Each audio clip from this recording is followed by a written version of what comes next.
আছে assassination. Assassination মানে হচ্ছে গুপ্ত হত্যা। তো বড় বড় বা একটু কঠিন একটু জটিল যেই শব্দগুলো আছে সেগুলোকে যদি আমরা ভেঙে ভেঙে উচ্চারণ করি, ভেঙে ভেঙে শেখার চেষ্টা করি, তাহলে সেগুলো মনে থাকার সম্ভাবনা বেড়ে যায়। যেমন এই যে অ্যাসাসিনেশন যদি আপনি ভেঙে ভেঙে পড়েন তাহলে হয় S S I nation, assassination. তাহলে আপনি অর্থ মনে রাখতে পারেন, চাইলে নাও রাখতে পারেন। অর্থটা হচ্ছে গাধা গাধা আমি জাতি।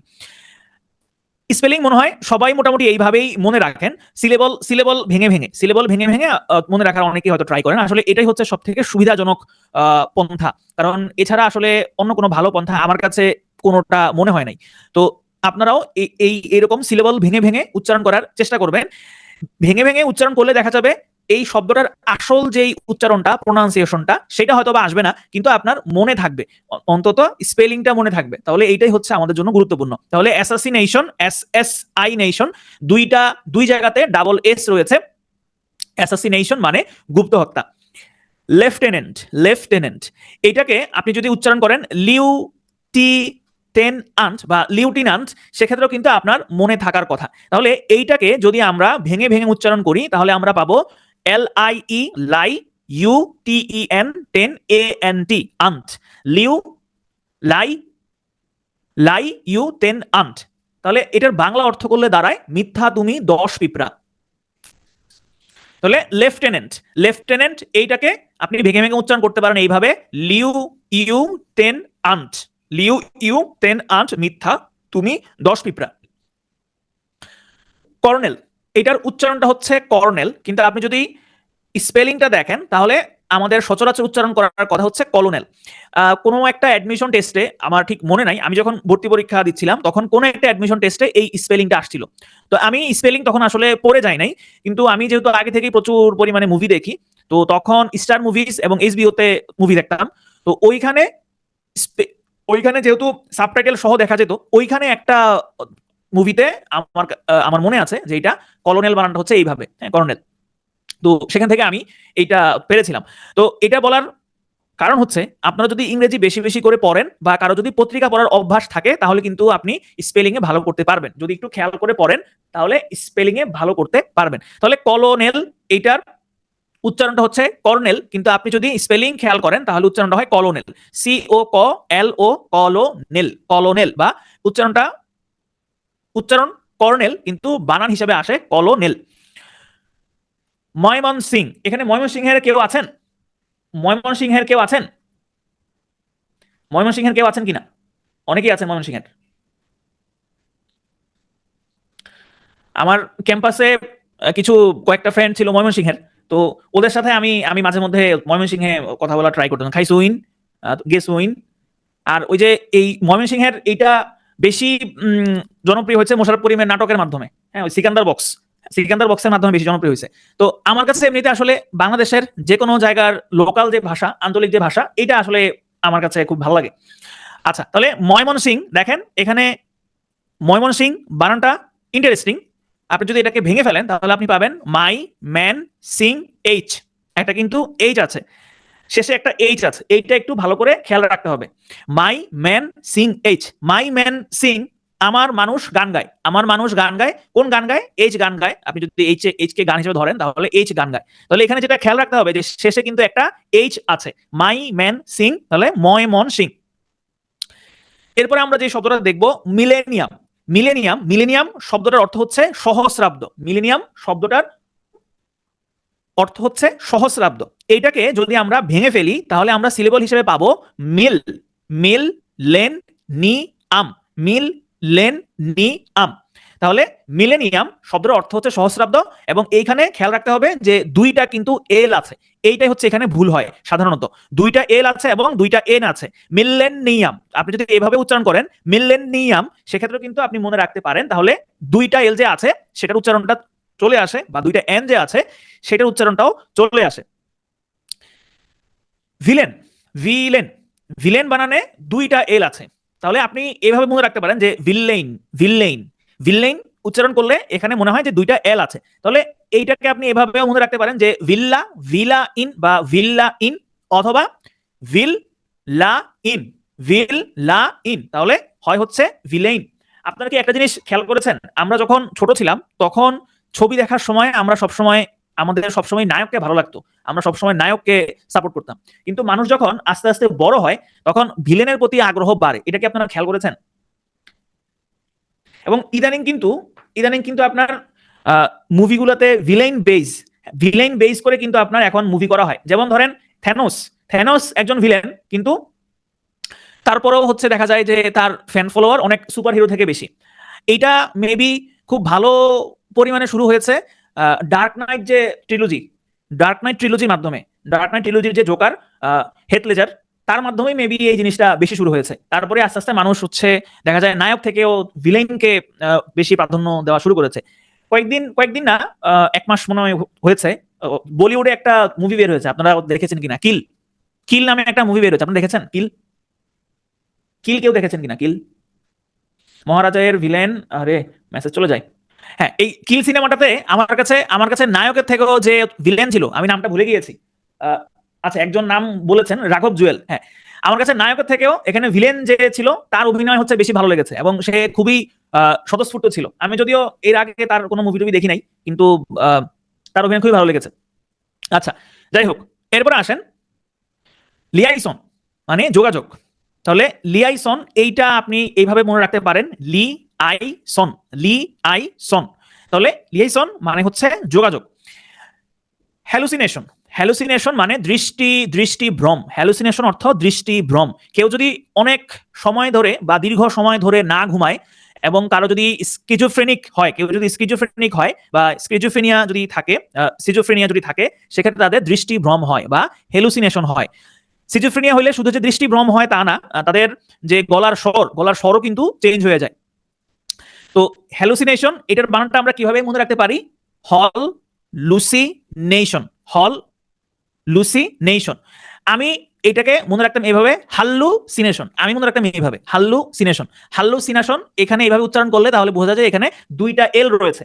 এখানে মেইনলি আসলে 2টা এল এর ক্ষেত্রেই ভুলটা হয়, কারণ যেহেতু হচ্ছে হ্যালুসিনেশন বানানে এল যে ডাবল সেটা বোঝা যায় না, এই কারণে ভুলটা এখানেই হয়। এরপরে যেই শব্দটা দেখবো আমরা, ডিলেমা মানে হচ্ছে উভয় সংকট।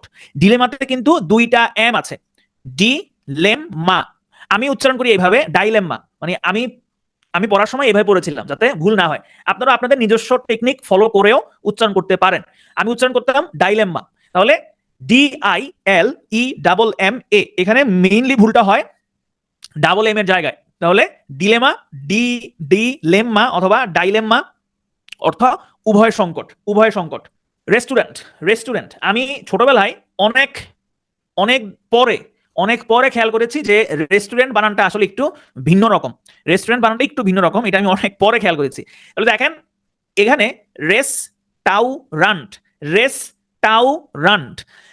রেস্টুরেন্ট প্রোনাউন্সিয়েশনটা হচ্ছে রেস্টুরেন্ট, কিন্তু বানানের দিকে যদি আপনি খেয়াল করেন, আপনি পাবেন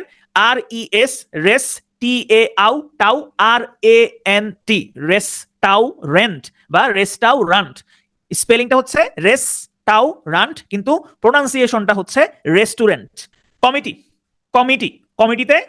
কমিটিতে হচ্ছে কি, কমিটি 2টা এম 2টা টি 2টা ই, কমিটি।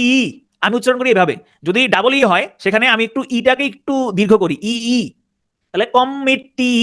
এখানে 2টা এম 2টা টি 2টা ই। তাহলে এটাকে আপনি এভাবে সিলেবল ভেঙে মনে রাখতে পারেন, COM মিট TEE, কমিটি।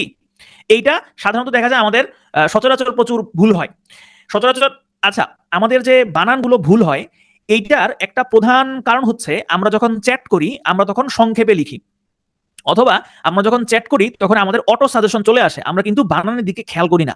যারা ইংরেজিতে চ্যাট করি বা ইংরেজি যখন শব্দটা লিখি তখন কিন্তু আমাদের কিবোর্ডে অটোমেটিক সাজেশন চলে আসে, তো অটো সাজেশন চলে আসার কারণে আমরা ওইটা ক্লিক করে দিয়ে আমরা বানানের প্রতি খেয়াল রাখি না। তো কেউ যদি বানানটাকে ভালো করতে চান বা প্র্যাকটিস করতে চান, সেক্ষেত্রে এটা করতে পারেন যে আপনারা চ্যাট করার সময় বা আপনার কিবোর্ড থেকে অটো সাজেশন যেটা আছে সেটা অফ করে দিতে পারেন। এটা অফ করা যায়, কিভাবে করা যায় আমি ভুলে গিয়েছি, আপনারা একটু ঘাটাঘাটি করলে পারবেন। অটো সাজেশন অফ করা যায়, অটো সাজেশন অফ করে হচ্ছে চ্যাট করতে পারেন, তাইলে হচ্ছে বানানগুলো ভুল হবে না। আমরা তো একদম সংক্ষেপে লিখি, যেমন ওই যে নাইস লিখে 9C, তারপরে তারপর হচ্ছে গুড নাইট, হ্যাঁ গুড নাইট কে লিখে হচ্ছে আপনার জিডি, হ্যাঁ জিডি, তারপরে এনটি, এনটি কিভাবে যেন লিখে। আমার একটা কাজিন আছে, সে প্রচুর পরিমাণে এই সমস্ত এই সংক্ষেপে মেসেজ দেয়, হ্যাঁ সংক্ষেপে মেসেজ দেয়। আমি প্রায় এগুলো বুঝতাম না যে আসলে এগুলো কি কি লিখে সংক্ষেপে, পরে আস্তে আস্তে হচ্ছে বুঝছি যে ও আচ্ছা নাইট দেখছেন আমি যে পারি না এটা হচ্ছে তার প্রমাণ। আমি লিখছি আচ্ছা N8 হবে না, N8, ওকে। তাহলে কমিটি, এখানে ডাবল এম আছে, ডাবল টি আছে এবং ডাবল ই আছে, কমিটি। কমিটি থেকে আমরা চলে যাব কোমেমোরেট। কোমেমোরেট, কোমেমোরেট মানে হচ্ছে কোনো ব্যক্তি বা কোনো কিছু স্মৃতি ধরে রাখা বা কোনো ঘটনাকে স্মরণীয় করে রাখা, কোমেমোরেট। আমি এভাবে উচ্চারণ করতাম কমমেমোরেট, যেহেতু ডাবল এম আছে তাহলে আপনি যদি এটাকে ভেঙে ফেলেন আপনি পাবেন কম মি মো রেট, COM, কম ME মে MORATE, কমমেমোরেট। যদি শেষের দিকে এইরকম RATE থাকে সেটাকে আমি উচ্চারণ করি এভাবে, রাটে, রাটে, আমি রাটে উচ্চারণ করি, হ্যাঁ পড়ার সময় এভাবে আমি বলি, তাইলে মনে থাকাটা সুবিধাজনক মনে হয়, এটা আমার কাছে মনে হয় আর কি। তাহলে আপনারাও এভাবে পড়তে পারেন। তাহলে কমমেমোরাটে, কমমেমোরাটে, কমমেমোরেট মানে হচ্ছে কোনো কিছুকে স্মরণীয় করে রাখা বা স্মৃতি ধরে রাখা। খুবই কমন একটা বানান যেটা প্রায় বিভিন্ন পরীক্ষাতে আসে, রেনেসান্স। রেনেসান্স, রেনেসান্স বা রেনেসেন্স অর্থ নবজাগরণ, পুনর্জাগরণ। তাহলে এইটাকে আপনি যদি ভাগ করে ফেলেন আপনি পাবেন রেনা বা রিনা ইজ সেন্স। আমি উচ্চারণ করি সানসে, সানসে, রেনা ইজ সানসে বা রিনেই সানসে। তো সানসে যদি উচ্চারণ হয় আমার ক্ষেত্রে আর কি, সেক্ষেত্রে আমি বুঝি যে এখানে দুইটা এস আছে।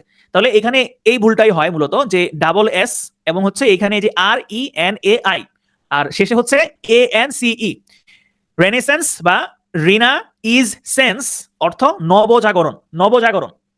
আর্কিওলজি, আর্কিওলজি অর্থ প্রত্নতত্ত্ব, প্রত্নতত্ত্ব, আর্কিওলজি মানে প্রত্নতত্ত্ব। আমি এটা উচ্চারণ করি এভাবে আরকা ইওলজি, আরকা ইওলজি। তাহলে এখানে দেখেন যে সিলেবলটা দেওয়া আছে আর চাইও, চাইও, ARCHAEO, আর চাইও লজি, LOGY, LOGY, লজি। আর্কাইওলজি অর্থাৎ প্রত্নতত্ত্ব, প্রত্নতত্ত্ব। এগুলো পড়ার সময় মাঝে মধ্যে ওই যে বাংলা, বাংলা যে আমরা আমরা যে ইংলিশে বাংলা লিখি, মানে ইংলিশ লেটার দিয়ে যে বাংলা লিখি, হ্যাঁ বাংলিশ, তো ওই বাংলিশ মাঝে মধ্যে হচ্ছে যে আপনার টাকলা ভাষা হয়ে যায়। ওই যে ফেসবুকে একটা পেজ আছে মুরাদ টাকলা, তো ওই বাংলিশ লেখাকে মুরাদ টাকলা বলা হয়, হ্যাঁ বা হচ্ছে টাকলা যে মেসেজ বলা হয়। যেমন ওই ওই একটা, এটা হচ্ছে আপনারা হচ্ছে দেখেছেন যে একটা ছেলে একটা মেয়েকে জিজ্ঞেস করছে যে আপ নে কে, আপনি কি পাসা, মানে সে এখানে বলতে চাইছে যে মূলত যে আপনি কি পেঁচা, কিন্তু হয়ে গেছে আপনি কি পাচা। অথবা অথবা হচ্ছে যে পাশেই আছি, পাশেই আছি, সেটা হয়ে যায় এরকম যে পাশায়, পাশায় আছি। আচ্ছা যাই হোক, তাহলে আর্কিওলজি মানে প্রত্নতত্ত্ব, আর্কিওলজি মানে হচ্ছে প্রত্নতত্ত্ব। এটাকে আপনি পড়তে পারেন আর্কাইওলজি অথবা হচ্ছে আর্চাইওলজি, ARCHAEOLOGY। রেমিনিসেন্স, রেমিনিসেন্স মানে হচ্ছে স্মৃতিচারণ, রেমিনিসেন্স মানে স্মৃতিচারণ, REMINISCENCE। আগের গুলোতে আমরা এতক্ষণ ধরে যে কটা শব্দ শিখেছি সেখানে কিন্তু ছিল এই রকম SANCE, কিন্তু এই বানানটার ক্ষেত্রে SANCE নয়, এখানে রয়েছে CENCE, রেমিনিসেন্স, রেমিনিসেন্স। তো এই ধরনের যদি সিই থাকে তাহলে আমি এভাবে উচ্চারণ করি যে রেমিনিসচেন্সে, যেহেতু সি আছে এই কারণে আমি উচ্চারণটা করি এইভাবে রেমিনিসচেন্সে। চেন্সে যদি উচ্চারণ করি তাহলে আমি বুঝি যে শেষে সি আছে। আপনাদের যেভাবে সুবিধা সেভাবে উচ্চারণ করতে পারেন। তাহলে রেমিনিসেন্স, REMINISCENCE, রেমিনিসেন্স মানে স্মৃতিচারণ। মিটে যারা আছেন আপনারা স্ক্রিন দেখতে পাচ্ছেন, দুজন কমেন্ট করেছেন স্ক্রিন দেখতে পাচ্ছেন না। মিটে যারা আছেন সবাই স্ক্রিন দেখতে পাচ্ছেন, দুজন কমেন্ট করেছেন দেখতে পাচ্ছেন না। আচ্ছা মোটামুটি সবাই দেখতে পাচ্ছে, তার মানে আমার এখান থেকে কোনো সমস্যা নাই। যাদের সমস্যা হচ্ছে তারা একটু কাইন্ডলি লিভ নিয়ে জয়েন করেন, আপনাদের এন্ড থেকে কোনো সমস্যা হচ্ছে, আমার এন্ডে কোনো সমস্যা নাই। আচ্ছা এরপর আসেন গ্রিভেন্স। গ্রিভেন্স দুঃখ দুর্দশা। এইটাকে সিলেবল ভেঙে ভেঙে আপনি এইভাবে উচ্চারণ করতে পারেন গ্রি ইভানসে, গ্রি ইভানসি। আমি উচ্চারণ করি এইভাবে grievance, grievance, grievance, GRIEVANCE। Grievance মানে দুঃখ দুর্দশা। প্যাপিরাস, প্যাপিরাস হচ্ছে এক ধরনের গাছ যেখানে প্রাচীন মিশরীয় সভ্যতায় প্রথম এই প্যাপিরাস গাছ থেকে কাগজ তৈরি করা হয়েছিল। তাহলে এইটার বানানটা হচ্ছে PAPYRUS। তাহলে এইটাকে আপনি এইভাবে মনে রাখতে পারেন যে PA পা, PY পাই, পাপাই রাস। তো আমি দেখা যায় যে কোনো কোনো সময় এ এবং হচ্ছে ইউ, এই দুইটার উচ্চারণেই কোনো কোনো সময় আ হয়। তো সেক্ষেত্রে যদি ইউ থাকে আমি উচ্চারণ করি ইউ এর মতোই, যেমন এইখানে আমি আমার ক্ষেত্রে এটা রুস উচ্চারণ করি, মানে মনে রাখার জন্য। তাহলে পাপাই রুস। কিন্তু এমনিতে আপনি বলবেন যে প্যাপিরাস, কিন্তু স্পেলিং মনে রাখার জন্য এইভাবে আপনি বলতে পারেন পাপাই রুস, প্যাপিরাস। অ্যাকোমোডেশন, অ্যাকোমোডেশন মানে হচ্ছে স্থান জায়গা করে নেওয়া বা আবাস স্থান। অ্যাকোমোডেশন, এক কম মোডেশন, এক A C C O M M O D A T I O N. Accommodation, এক কম মোডেশন, অথবা উচ্চারণ করতে পারেন এসি, যেহেতু এসি আছে, এসি এয়ার কন্ডিশন, এক অথবা এসি কম মোডেশন। অ্যাকোমোডেশন অর্থ আবাস স্থান, আবাস স্থান। এনসাইক্লোপিডিয়া, এনসাইক্লোপিডিয়া, এনসাইক্লোপিডিয়া মানে হচ্ছে বিশ্বকোষ। এনসাইক্লোপিডিয়া ভেঙে ভেঙে যদি বলেন সেক্ষেত্রে হয় ENNCY সাই CLO ক্লো PEDIA। এনসাইক্লোপিডিয়া মানে বিশ্বকোষ। এইটার আরেকটা বানানো সঠিক, সেই বানানটা হচ্ছে এনসাইক্লোপিডিয়া, এখানে এটা হচ্ছে সাইলেন্ট। তো এই বানানটাও সঠিক, যদি পরীক্ষাতে এই বানানটা দেখতে পান তাহলে এইটাও আপনি দাগাতে পারেন। এইটা মনে রাখার জন্য এইভাবে মনে রাখতে পারেন এনসাইক্লোপাইডিয়া, এনসাইক্লোপাইডিয়া। ব্যুরোক্রেসি, ব্যুরোক্রেসি অর্থ হচ্ছে আমলাতন্ত্র। ব্যুরোক্রেসি মানে হচ্ছে আমলাতন্ত্র। এইটার বানানটা প্রায় পরীক্ষাতে আসে, খুব কমন একটা বানান। দেখেন আপনি যদি ভেঙে ফেলেন বিউ বিউ আর ই রি এ ইউ আউ C R A C Y, bureaucracy, bureaucracy, B U R E A A U C R A C Y. তাহলে প্রোনাউন্সিয়েশনটা হচ্ছে ব্যুরোক্রেসি, কিন্তু আপনি যদি মনে রাখতে চান সেক্ষেত্রে এইভাবে উচ্চারণ করতে পারেন বিউরে আউক্রেসি, বিউরে আউক্রেসি অর্থাৎ আমলাতন্ত্র। কোশ্চেনিয়ার, কোশ্চেনিয়ার যারা যারা বিভিন্ন বিষয়ে গবেষণা করেন, বিভিন্ন ফিল্ডে গিয়ে গবেষণা করেন, তারা এই বানানটার সাথে খুবই পরিচিত, এই শব্দের সাথে খুবই পরিচিত, কারণ কোশ্চেনিয়ার দিতে হয় সেখানে। যাদের উপর আপনি গবেষণা করবেন তারা এই কোশ্চেনিয়ারটাতে আপনি যে প্রশ্নগুলো উত্তর জানতে চান সেই প্রশ্নের উত্তর তারা দেয়। তাহলে কোশ্চেনিয়ার এই বানানটা আপনি মনে রাখতে পারেন এইভাবে, কোশ্চেন CUESTION, কোশ্চেন নাই রে, কোশ্চেন নাই রে। তাহলে কোশ্চেনিয়ার এখানে দুইটা এন আছে এবং শেষে হচ্ছে AIRE, কোশ্চেনিয়ার, কোশ্চেন নাই রে। কোশ্চেনিয়ার মানে হচ্ছে প্রশ্নাবলী, প্রশ্নাবলী। সিগারেট, সিগারেট, সিগারেটটি, সিগারেট, সিগারেটটি, CIGARETTE, সিগারেটটি। সিগারেট হচ্ছে এমন একটা পণ্য যেটার কোনো বিজ্ঞাপন লাগে না বা বিজ্ঞাপন দেওয়া হয় না। একটা সময় পর্যন্ত বিজ্ঞাপন দেওয়া হইতো, মানে বাংলাদেশের কথা বলছি আমি, বাংলাদেশে এক সময় বিজ্ঞাপন দেওয়া হইতো, কিন্তু পরবর্তীতে বিজ্ঞাপনটা বন্ধ করে দেওয়া হয়। কিন্তু তারপরও আসলে সিগারেটের কোনো বিজ্ঞাপন তেমন একটা লাগে না, সিগারেট এমনিতেই চলে। এবং প্রতি বছর বাজেট করার সময় সিগারেটের উপরে এক্সট্রা করে চার্জ নেওয়া হয়, এক্সট্রা ট্যাক্স আরোপ করা হয়, প্রতি বছরই আরোপ করা হয়, কিন্তু তারপরও মানুষ সিগারেট খেয়েই যায়। আচ্ছা, ধরেন যে বাংলাদেশের অবস্থা খুব খারাপ, হ্যাঁ, আর্থিক অবস্থা খারাপ বা বিভিন্ন কারণে পলিটিক্যাল অবস্থা খারাপ, আপনাদের কি মনে হয় সিগারেট খাওয়া কি মানুষ কমাই দিবে নাকি বাড়াই দিবে? ধরেন অর্থনৈতিক অবস্থা খারাপ, তাহলে কি হবে? দুটো থাকবে না, এনসাইক্লোপিডিয়াতে দুটো থাকবে না, যে কোনো একটা থাকবে, যে কোনো একটা থাকবে, সেম থাকবে। একজন বলছে সেম থাকবে আর বেশিরভাগই বলছে যে বাড়বে, বেশিরভাগই বলছে বাড়বে। হ্যাঁ বাড়বে, অবশ্যই বাড়বে, কারণ মানুষ হচ্ছে টেনশনে সিগারেট মানুষ হচ্ছে বেশি খায়, মানুষ টেনশনে হচ্ছে সিগারেটটা মানুষ বেশি খায়। তো এই কারণে সিগারেটের ব্যবসা বাড়বে, সিগারেটের ব্যবসা কমবে না। আসলে আমি না ভাই, আমি খুবই একজন স্বাস্থ্য সচেতন মানুষ। আমি এমনকি চিনি পর্যন্ত এখন খাই না, চিনি খাওয়া কমাই দিছি, চাটাও খাই না। আমার এই ধরনের কোনো নেশা বেশা নাই, এবং আমি বাইরের খাবার খুবই কম খাই। মানে রেস্টুরেন্ট বলেন বা বাইরে বলেন বা ভাজা পোড়া বলেন, এগুলো আমি খুবই কম খাই। মানে কম খাই বলতে না পারতে যদি সামনে আসে তাইলে খাই, না পারতে আবার সিগারেট খাই না, না পারতে আবার সিগারেট খাই না। তবে আমি খুবই স্বাস্থ্য সচেতন মানুষ এবং এবং খাবার দাবারের প্রতি খুবই খুবই কেয়ারফুল থাকি। আচ্ছা, এখানে অনেকে হয়তো খান, অনেকে সিগারেট খান। দেখেন, সিগারেট বলেন বা যে কোনো ধরনের নেশা বলেন, এটা কিভাবে কাজ করে জানেন? এটা কাজ করে হচ্ছে কিউ। কিউ মানে হচ্ছে যে কোনো একটা সিগন্যাল, সিগন্যালের পরে আপনি ওই জিনিসটা করবেন, অ্যাকশন, অ্যাকশনের পরে আপনি একটা রিওয়ার্ড পাবেন। এই জিনিসটাই হচ্ছে কিউ, অ্যাকশন এবং হচ্ছে রিওয়ার্ড। যে কোনো ধরনের অভ্যাস, মানুষের যে কোনো ধরনের অভ্যাস হচ্ছে এই তিনটা অ্যাকশনের উপরে কাজ করে, ঠিক আছে? দেখবেন আপনি যদি অনেকক্ষণ ধরে ফোন হাতে না নেন, বা আপনি যদি অনেকক্ষণ ধরে ফোন আপনার কাছে না থাকে, আপনার ব্রেইন আপনারে সিগন্যাল দিবে যে মানে কিছু একটা হচ্ছে, হ্যাঁ কিছু একটা হচ্ছে, অথবা আপনার হচ্ছে ডোপামিন শট দরকার, হ্যাঁ ডোপামিন শট দরকার।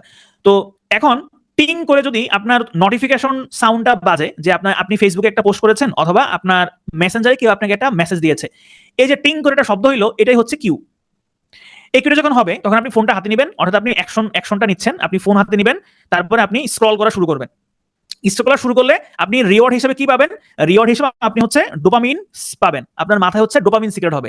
ডোপামিন হচ্ছে ভালো লাগার হরমোন। আমাদের এই ডোপামিনটা আমাদেরকে মাথায় একটা পুরস্কারের একটা অনুভূতি দেয়। এই যে আমরা একের পর এক স্ক্রল করতে থাকি, একের পর এক স্ক্রল করতে থাকি, এটা হয় হচ্ছে এই ডোপামিন শটের জন্য। প্রচুর পরিমাণে ডোপামিন রিলিজ হয়, এই কারণে আমরা হচ্ছে দেখা যায় যে বারবার স্ক্রল করতে থাকি।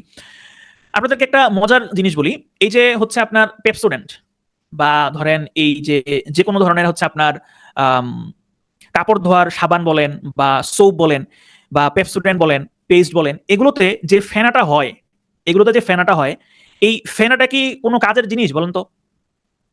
ফেনা কোনো কাজের জিনিস কিনা বলেন তো? মানে আমরা সাধারণত কি মনে করি যে ফেনা হইলে অনেক ভালো না? আমাদের কাছে কি মনে হয়, ফেনা হইলে অনেক ভালো লাগে না? ফেনাটা কিন্তু আসলে কোনো কাজের জিনিস না।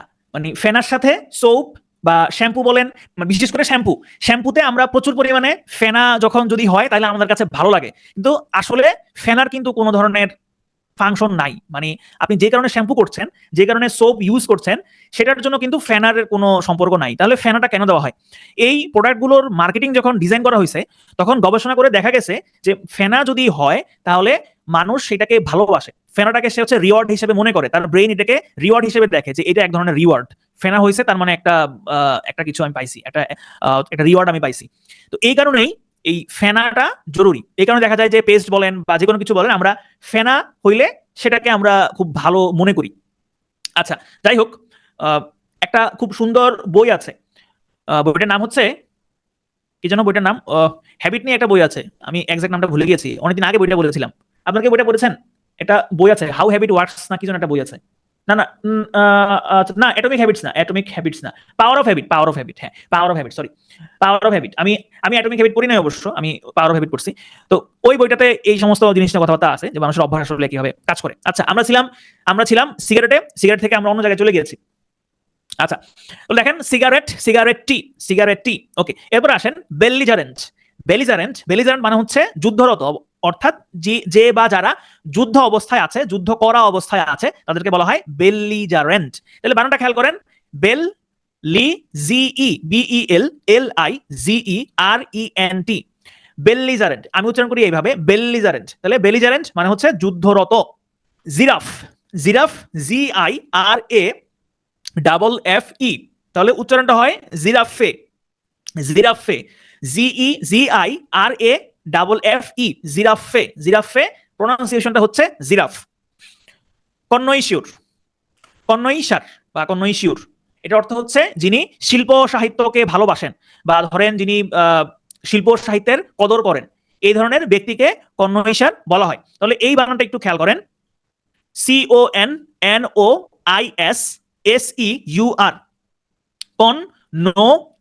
CONNOISSEUR, কন্ন ইজ শিউর, আমি উচ্চারণ করি এইভাবে, কন্নৈশিউর। তাহলে কন্নৈশিউর এখানে উচ্চারণ করলে মোটামুটি বোঝা যায় যে ডাবল এন আছে এবং ডাবল এস আছে। কন্নৈশিউর অর্থ পণ্ডিত বিচারক, বা শিল্প সাহিত্যকে যিনি ভালোবাসেন বা কদর করেন। কিন্ডারগার্টেন, এইটা অনেকদিন পর্যন্ত আমি ভুল জানতাম, মোটামুটি হাই স্কুল পর্যন্ত এটা আমি ভুল জানতাম। একদিন মনে হয় ক্লাস 9-এ বা 10-এ হঠাৎ করে খেয়াল করেছি যে এই বানানটা আসলে হচ্ছে কিন্ডারগার্টেন। কারণ মানুষ উচ্চারণ করার সময় বলে কিন্ডারগার্টেন, যে কিন্ডারগার্টেনে পড়ে। তো ওই ছোটবেলায় আমি যখন শুনতাম যে কেউ কিন্ডারগার্টেনে পড়ে, আমি মনে করতাম যে তারা অনেক পশ, হ্যাঁ তারা খুব পশ ছেলেমেয়েরা কিন্ডারগার্টেনে পড়ে, কারণ তারা শুরুতে নার্সারি পড়ে, তারপরে তারা কেজির পরে এরপরে ছোট ওয়ান, এরপরে বড় ওয়ান, এরকম করে পড়ে। তো আমি আগে মনে করতাম যে এরা খুব পশ কোনো কিছু, কারণ এরা মানে শুরুতেই বা অথবা অনেক আগেই হচ্ছে পড়াশোনা শুরু করে। আবার আমি কাজিনদের দেখতাম যে এরা প্লে নার্সারিতে পড়তেছে, প্লে নার্সারিতে তারা অনেক হাবিজাবি বইটই পড়তেছে। আমি যখন ক্লাস 1 এ পড়ি, আমাদের সেশনটা খুব সুন্দর একটা ইয়া ছিল, একটা ছন্দের মতো ছিল। যেমন আমরা 2001 এ ছিলাম ক্লাস 1 এ, 2002 এ ছিলাম ক্লাস 2 তে, 2003 এ ছিলাম ক্লাস 3 তে। তো আমি সরাসরি ক্লাস 1 এ ভর্তি হইছি। তো আমাদের তখন বই ছিল 3টা। এখন যেরকম নতুন বই দেওয়া হয়, তখন হচ্ছে নতুন বই দেওয়া হইতো না, সবাইকে নতুন বই দেওয়া হইতো না। পুরাতন বইগুলো জমা নিত, পুরাতন বইগুলো থেকেই হচ্ছে যাদের রোল নাম্বার শুরুর দিকে থাকতো তাদেরকে একটা দুইটা নতুন বই দিত, আর পুরাতনদের থেকে একটা বই তাদেরকে দেওয়া হইতো। তো আমার এখনো মনে আছে, আমাদের 2001 এ ক্লাস 1 এর যে ইংলিশ বইটা, সেখানে মনে হয় তিনটা বা চারটা কবিতা ছিল, 3টা বা 4টা কবিতা ছিল। এর বেশি কোনো কবিতা মনে ছিল না, তেমন কোনো পড়াশোনা ছিল না। খুব খুব চিকন বই ছিল। ওই যে টুইঙ্কল টুইঙ্কল লিটল স্টার, এই কবিতাটা ছিল। তারপরে মনে হয় হামটি ডামটি, হামটি ডামটি হচ্ছে কবিতাটা মনে ছিল। যাই হোক, মানে পড়া অনেক কম ছিল, পড়া অনেকটাই কম ছিল, কিন্তু এখন আসলে পড়া অনেক বেশি। আচ্ছা, তাহলে কিন্ডার গার্টেন এটা একটা জার্মান শব্দ, আপনি এটা এভাবে মনে রাখতে পারেন, কিন্ড আর গার্টেন বা কিন্ডার গার্টেন। ওকে, এরপর আসেন সিন্টিলেশন। সিন্টিলেশন মানে হচ্ছে যে স্ফুলিঙ্গ হচ্ছে, বা ওই যে দেখবেন যে যখন কোনো কিছু হচ্ছে ইয়া করে, কোনো কিছু ওয়েল্ডিং করে, তখন হচ্ছে ওই যে ওয়েল্ডিং করার সময় এসব আগুনের ফুলকি চারপাশে যে ছড়িয়ে পড়ে, ওটাকে কিন্তু বলা হয় সিন্টিলেশন, বা এটাও এক ধরনের সিন্টিলেশন বা স্ফুলিঙ্গ, দুটি বিকরণ। তাহলে এইটাকে আমি মনে রাখি হচ্ছে স্কিনটিল্লাশন, আমি এভাবে মনে রাখি স্কিনটিল্লাশন। তাহলে এটাকে আপনি এভাবে মনে রাখতে পারেন, SCINSCINTILLATION,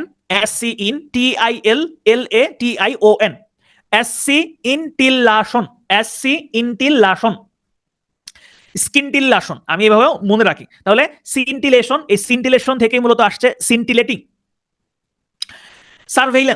সার্ভেইলেন্স মানে হচ্ছে নজরদারি,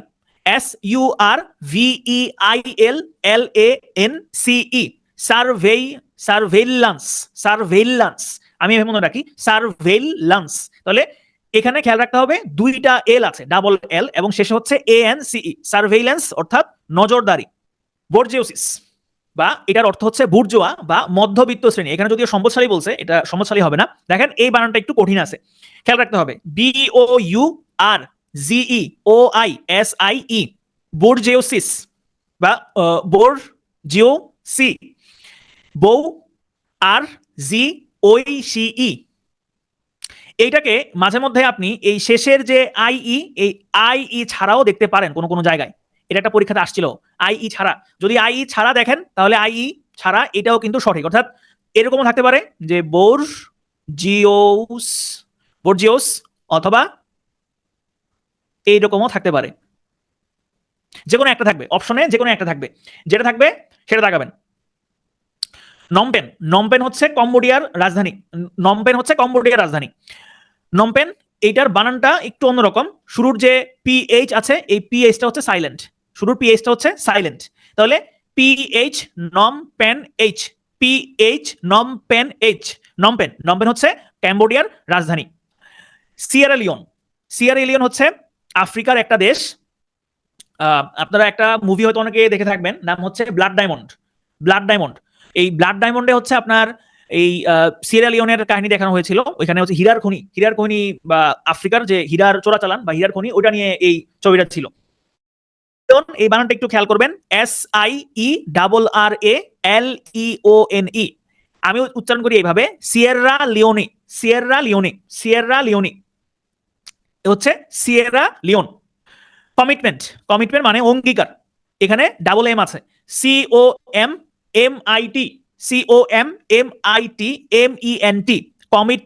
COMMITMENT, কমিটমেন্ট।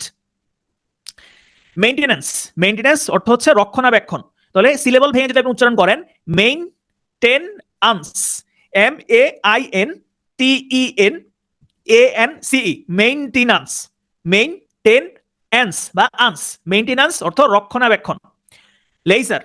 লেইজার মানে হচ্ছে ছুটি বা অবসর। তাহলে লেইশিউর, LEISURE, লেইশিউর, এটার প্রোনাউন্সিয়েশন হচ্ছে লেইজার। মৌস্টাস মানে হচ্ছে গোঁফ। এখানে দুইটা বানানি হয় MUSTACHE অথবা MOUSTACHE। মাস্টেস বা মৌস্টেস দুইটাই হয়, দুইটার অর্থ হচ্ছে গোফ। তাহলে দুইটা বানানি খেয়াল রাখবেন, একটা হচ্ছে এম এর পরে ও আছে, আরটাতে এম এর পরে ও নাই।